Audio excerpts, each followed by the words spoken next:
السلام علیکم ورحمۃ اللہ وبرکاتہ۔ عزیز طلباء و طالبات، اس سے پہلے دورانیے میں یعنی ہم نے اس سے پہلی ویڈیو میں جماعت دہم کی اردو درسی کتاب کمار بھارتی میں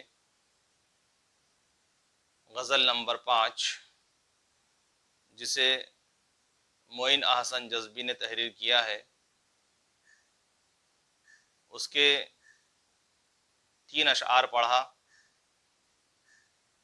اور اس کو سمجھنے کی کوشش بھی کی کہ معین احسن جذبی نے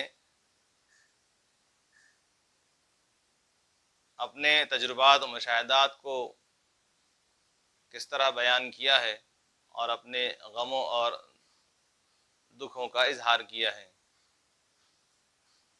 آئیے اب ہم اس غزل کے بقیہ اشعار کی بلند خوانی کرتے ہیں اور اسے سمجھنے کی کوشش بھی کرتے ہیں۔ لہٰذا آپ پھر ایک بار اس کتاب کے صفحہ نمبر 91 پر آپ اپنی نگاہ کو مرکوز کیجئے، میں بلند خوانی کر رہا ہوں۔